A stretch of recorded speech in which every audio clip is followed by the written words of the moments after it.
پھر ایک حدیث حضرت ام الفضل بنت الحارث روایت کرتی ہے، ام فضل بنت الحارث رضی اللہ تعالیٰ عنہ. اور یہ جو حدیث اب بیان کر رہا ہوں اس کو بھی امام احمد بن حنبل نے روایت کیا مسند میں، اور امام ابن ماجہ نے سنن میں، اور امام حاکم نے مستدرک نے، اور امام بہقی نے، اور امام طبرانی نے. اور امام حاکم نے کہا قال الحاکم ھذا حدیث صحیح علی شرط الشیخین، یہ بخاری اور مسلم کی شرائط پر یہ حدیث صحیح ہے. اور امام کنانی نے کہا اس کی سند کے سارے رجال ثقہ ہیں، کوئی ضعیف نہیں ہے. ام الفضل رضی اللہ تعالیٰ عنہ روایت کرتی ہیں، فرماتی ہیں کہ آقا علیہ السلام تشریف فرما تھے. میں اندر داخل ہوئی اور میں نے دیکھا کہ حضور علیہ الصلوۃ والسلام کی چشمان مقدس ان میں سے آنسو بہ رہے ہیں، آپ رو رہے ہیں، چشمان مقدس سے آنسو بہ رہے ہیں. فَإِذَا عَيْنَا رَسُولِ اللَّهِ تُحْرِقَانِ مِنَ الدُّمُوعِ قَالَتْ فَقُلْتُ يَا نَبِيَّ اللَّهِ بِأَبِي أَنْتَ وَأُمِّي مَا لَكَ. میں نے دیکھا آقا علیہ السلام کے چشمان مقدس سے آنسو رواں ہیں. میں نے کہا میرے ماں باپ آپ پر قربان ہو یا رسول اللہ، آپ کو کیا ہوا؟ آپ نے جواب دیا قال اتانی جبریل علیہ السلام.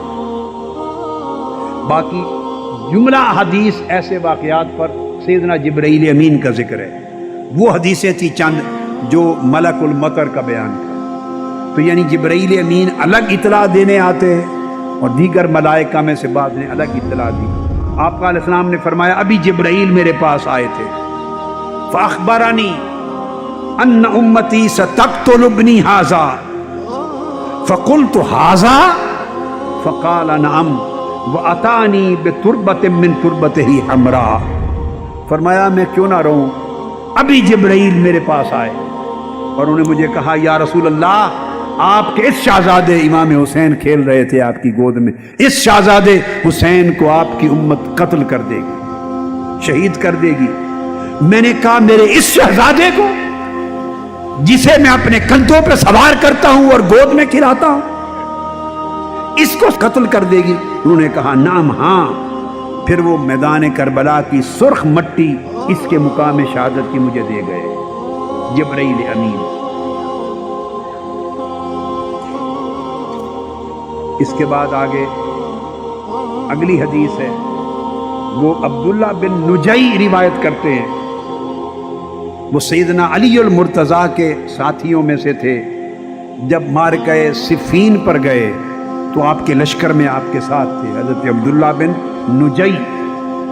وہ کہتے ہیں جب میں سیدنا مولا علی المرتضیٰ کے ساتھ سفر پہ تھا اور ہم صفین کی طرف جا رہے تھے، فرماتے جب ہم نینوا یعنی عراق کا جو نینوا جو علاقہ ہے کربلا معلیٰ کے قریب دریائے فرات کے کنارے، جب ہم اس علاقے میں پہنچے صفین جانے کے لیے، فنادا علی جن،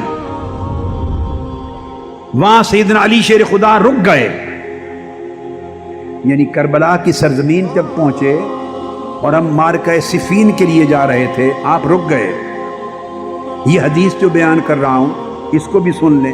امام احمد بن حنبل نے روایت کیا مسند میں، اور یہ حدیث بھی اسناد حسن کے ساتھ آئی ہے اور سارے رجال اس حدیث کے صحیح اور ثقہ ہیں. امام احمد بن حنبل نے روایت کیا، اور امام ابن ابی شیبہ نے، اور امام ابو یعلا نے، اور امام آجری نے، اور امام ہیثمی نے، اور فرمایا کہ امام احمد بن حنبل اور ابو یعلا اور بزار اور طبرانی ان سب کے رجال ثقہ ہیں. اور امام مقدسی نے کہا کہ اس کی سند حسن ہے. فرمایا کہ میدان کربلا میں جب پہنچے تو سیدنا علی المرتضیٰ رک گئے، قیام کیا اور آواز دی اصبر ابا عبداللہ، اصبر ابا عبداللہ بشط الفرات. ابا عبداللہ یہ لقب تھا امام حسین کا، ابو عبداللہ امام حسین کا لقب تھا. فرمایا میرے بیٹے ابو عبداللہ صبر کرنا، بیٹے ابو عبداللہ صبر کرنا، اس دریائے فرات کے کنارے صبر کرنا۔ وقلت ماذا، میں نے پوچھا سیدنا علی اور مرتضیٰ سے کہ کیا ہوا، آپ کیا بیان فرما رہے ہیں؟ ابو عبداللہ کو دریائے فرات کے کنارے صبر کرنے کی تلقین، ہماری سمجھ میں یہ ماجرا نہیں آ رہا، کیا بات ہے؟ آپ نے فرمایا دخلت علی النبی صلی اللہ علیہ وسلم ذات یوم، میں ایک دن آقا علیہ السلام کی بارگاہ میں حاضر ہوا، وعیناہ تفیدان، آپ کی چشمان مقدس سے آنسو روا تھے۔ قلت یا نبی اللہ اغضبک احد، کیا کسی شخص نے آپ کو ناراض کر دیا ہے؟ کیوں رو رہے؟ ما شأن عینیک تفیدان، چشمان مقدس سے آنسو کیوں روا ہیں؟ قال بل قام من عندی جبریل قبل، آقا علیہ السلام نے فرمایا علی تھوڑی دیر پہلے جبرائیل میرے پاس میرے کمرے میں تھا، اور جبرائیل مجھے یہ بتا کر گئے ہیں، فحدثنی ان الحسین یقتل بشد الفرات، جبرائیل امین مجھے بتا کر گئے ہیں یا رسول اللہ آپ کے شہزادے حسین کو دریائے فرات کے کنارے شہید کر دیا جائے گا۔ قال، اور جبرائیل امین نے پوچھا هل لک الی ان اشمک من تربتہ، یا رسول اللہ کیا آپ چاہتے ہیں کہ میں اس میدان کربلا کی مٹی آپ کو سنگا دوں جہاں حسین کا خون بہے گا؟ میں نے کہا قلت نعم، فمد یدہ فقبض قبضۃ من تراب فاعطانیها فلم املک عینی انفاضتہ، جبرائیل امین نے اپنا ہاتھ اٹھایا اور میدان کربلا سے سرخ مٹی لا کے مجھے دے دی، یہ وہ مٹی ہے اس مقام پہ جہاں آپ کے شہزادے حسین کو شہید کیا جائے گا۔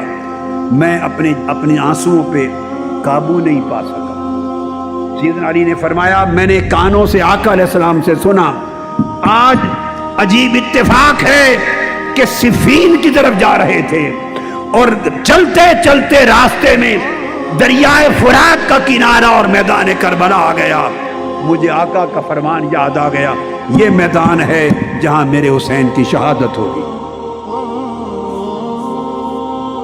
یہ میدان ہے جہاں میرے حسین کی شہادت ہوگی۔ یہ وہ زمانہ ہے آپ کی شہادت سے 2 سال قبل کا، سیدنا علی شیر خدا کی شہادت سے، جب آپ تخت خلافت کوفہ تھا اور وہاں سے صفین جا رہے تھے، اور امام علی مقام کی عمر مبارک 30s میں تھی، اس وقت وہ جوان تھے، شہادت کے وقت عمر مبارک 56 برس تھی۔ اس جوان شہزادے کو کہتے ہیں میرے بیٹے اس جگہ صبر کرنا، صبر کا پیکر بننا۔ یہ جو حدیث بیان کی جو کہ بہت اہم ہے، امام احمد بن حنبل کی مسند اور آپ کے فضائل صحابہ آپ کی کتاب میں حدیث نمبر 1391 ہے۔ مطابع مختلف ہوتے ہیں تو نمبر تھوڑا آگے پیچھے ہو جاتا ہے، کتب کا ایک طریقہ ہے، اہل علم کو معلوم ہے۔ طبرانی نے معجم کبیر میں روایت کیا، اور آج امام آجوری جن کی کتاب الشریعہ ہے، اور یہ کتاب عقیدے کے اور اصول دین کے طور پر مسجد نبوی میں، حرم کعبہ میں، سعودی عرب سمیت دنیا کے ان ملکوں میں نصاباً پڑھائی جاتی ہے۔ امام آجوری نے کتاب الشریعہ میں خود یہ روایت بیان کی ہے۔ یہ اصول الدین میں اور عقائد میں اور شریعت میں یہ سعودی عرب سمیت عرب دنیا میں پڑھائی جاتی ہے عقائد میں،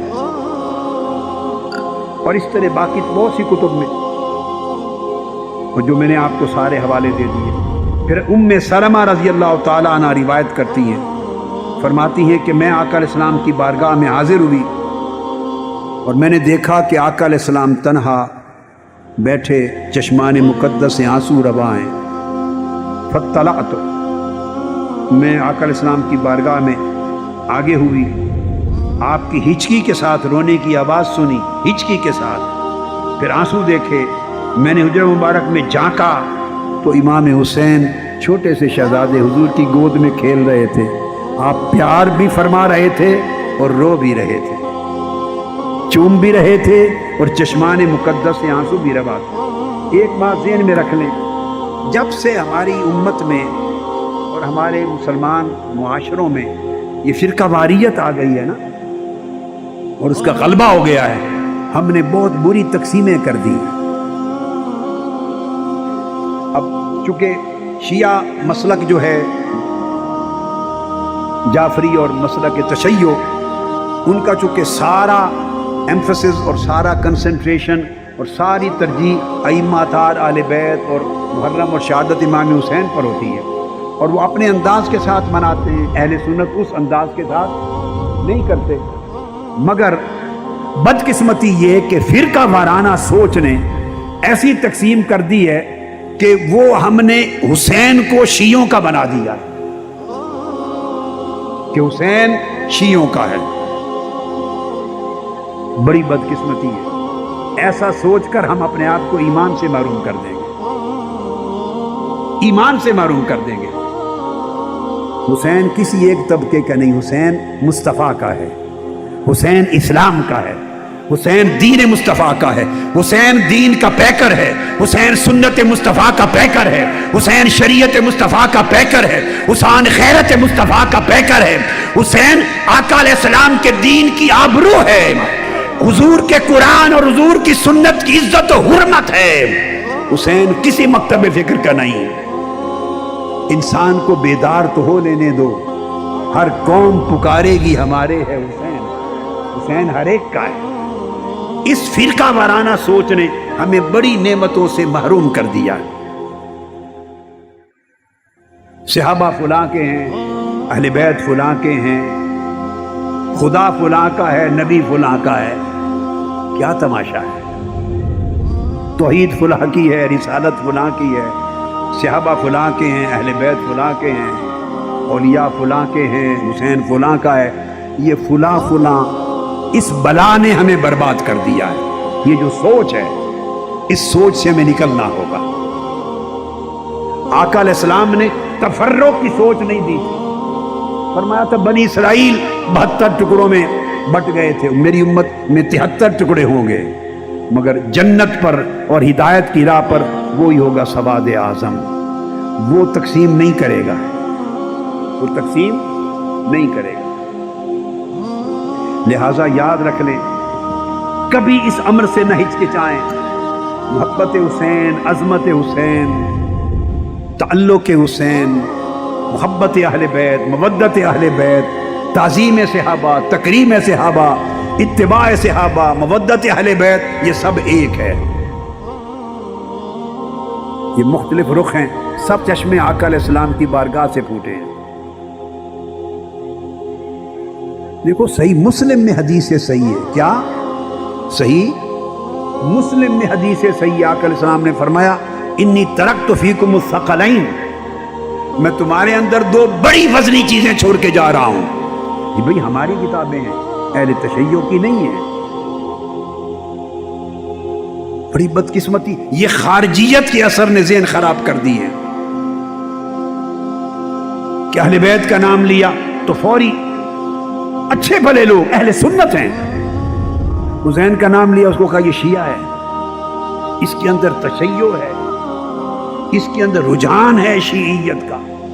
خدا کے بندو، خدا کا خوف کرو، مرنا ہے. سیدہ فاطمہ الزہرا کو اور تاجدار کائنات کو کیا منہ دکھاوے؟ جو حضور کی اہل بیت کا نام لے وہ تشیع ہے.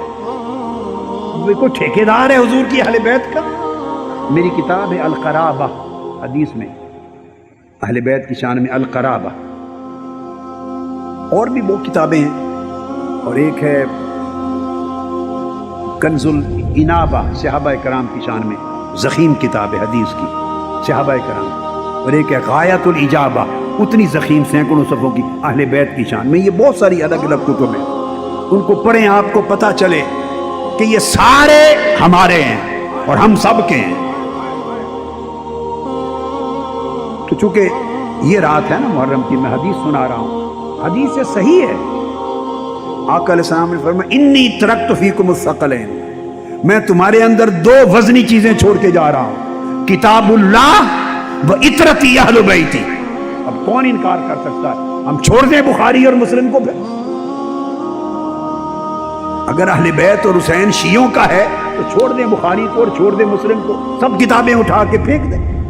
کہاں سے اپنا دین لائیں گے آپ؟ آقا علیہ السلام نے فرمایا میں چھوڑ کے جا رہا ہوں دو چیزیں، فَإِن تَمَسَّكْتُمْ بِهِمَا لَن تَضِلُّوا، اگر ان دونوں کو دامن تھامے رکھو گے گمراہ نہیں ہوگے۔ فرمایا ایک اللہ کی کتاب، کتاب اللہ، اور ایک اطرتی اہل بیتی، میری اطرت اور میری اہل بیت۔